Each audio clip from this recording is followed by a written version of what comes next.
This video was recorded with the AverMedia Live Gamer Portable. Skip it up and down up. So this video has two shoutouts. One goes to TheYoungTurks. I'll have a link to the video I'm going to be discussing in the description below. And the second shoutout goes to YouTube user rabbitnightmare for sending me this really freaky article. So I'm sure a lot of you guys know about the whole Edward Snowden thing where he leaked about the NSA and how they've been tracking people's phone calls through Verizon, through Microsoft, and they've been tracking everyone's information. And Obama's been on TV defending it, saying we're not actually listening in on the phone calls. We're just tracking who'd call who, when, and storing it in a database, and we don't touch it unless we need to if there's a national security issue, which is bad enough already. But if you thought that was bad, what I'm about to tell you is even worse. The NSA has software built into every single version of Windows, going all the way back to Windows 95, that allows them to track every single thing you're doing on your computer and totally compromise your operating system. And Windows, and Microsoft, I should say, is not denying this. They're like, yeah, it's kind of happening. We're not going to lie. I'm going to explain in further detail now. The security specialists have identified the NSA software as driver ADV-API.dll. It enables and controls a variety of security functions. The specialists say that in Windows, it is located in the system folder, C/Windows/system. This driver contains two different keys. One was used by Windows to control cryptographic functions in Windows, while another initially remained a mystery. Well, the mystery has been solved. Then 2 weeks ago, a U.S. security firm concluded that the second key belonged to the NSA. Analysis of the driver revealed that one was labeled key, while the other was labeled NSA key, according to sources. The NSA key apparently had been built into the software by Microsoft, which Microsoft sources don't deny. I mentioned that earlier. Having a secret key inside the Windows operating system makes it tremendously easier for the NSA to load unauthorized security services on all copies of Microsoft Windows. And once these security services are loaded, they can effectively compromise your entire operating system. Now, if that doesn't make you shit your pants, this will, or should. I don't know if you know about Michael Hastings. He was a journalist. He worked with TheYoungTurks, Rolling Stone. He was in Iraq and Afghanistan reporting out there. One of the best journalists out there, at least many consider him to be. He was doing research on the NSA. On June 18th, 2013, he was driving his Mercedes C250 Coupe at 4:30 in the morning, which is strange enough in itself.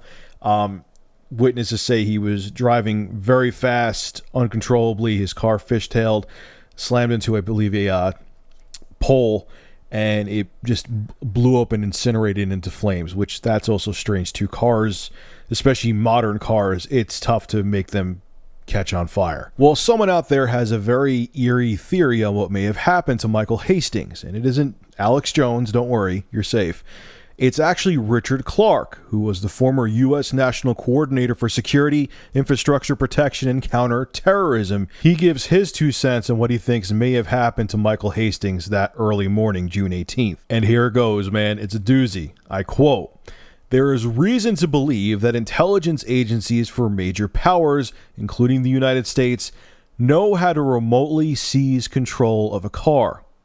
Let me continue. Richard goes on to say, "What has been revealed as a result of some research at universities is that it's relatively easy to hack your way into the control system of a car and to do such things as cause acceleration when the driver doesn't want to accelerate, to throw on brakes when the driver doesn't want the brakes on, to launch an airbag. You can do some really highly destructive things now through hacking a car, and it's not that hard." He ends it by saying, "So if there were a cyber attack on the car," and I'm not saying there was, "I think whoever did it would probably get away with it." Holy shit, man. Look, I got to talk about this cars being controlled remotely by the government thing first, okay? Richard Clarke, guy has credentials. I didn't get this from prisonplanet.com or infowars.org or anything. Think about that. If the government wants you gone, or someone in power wants you gone, and they can control your car remotely and make your car accelerate off a bridge, slam into a tree, make you brake when there's a truck coming, how are you going to prove it? It's remotely controlled, remote controlled cars to a whole new level. I hope that the Young Turks are wrong. I hope that Richard Clark is wrong, because that's scary. There's nothing to stop the government or whoever has this power. They want you gone. That's it. All they got to do is say, oh man, he must have been suicidal today. Wanted to drive his car off a bridge. How is anyone going to prove otherwise? Did you see Michael Hastings' car? It was a fiery mess. There's no way they could approve what happened. Wow. Now, getting back to Microsoft. Every single copy of Windows from Windows 95 has NSA software on it, meaning they could track everything that you're doing, compromise your operating system. I'm sure they're going to have keyloggers in there. I'm sure they can know every single person you talk to, what porn you watched, down to every single keystroke that you've made, what you're downloading, what you're uploading. Without a warrant. It's just built. Microsoft is saying, we built it in. We built in this NSA driver. It's right in there.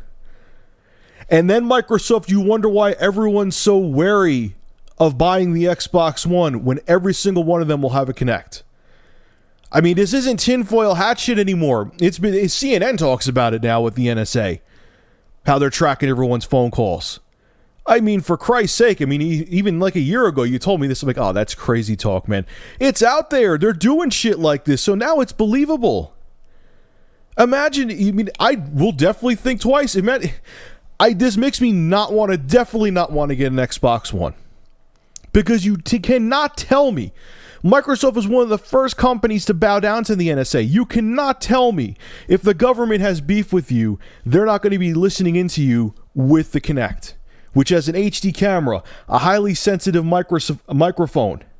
Come on! And you're wondering why, Microsoft, that everyone's wary of the Kinect being bundled with every Xbox One? Gee, I don't know. Maybe because you're working with the NSA and every single copy of Microsoft Windows from Windows 95 has NSA software in it? Gee, I wonder why people are wary of the Kinect. I don't know. Look, I hope to God both of these articles aren't accurate. I really do. I hope that all of this information's wrong and it's just crazy talk, tinfoil hat, conspiracy theory stuff, but with everything else we've been hearing out there, come on, man. It's not hard to believe anymore. And you know what?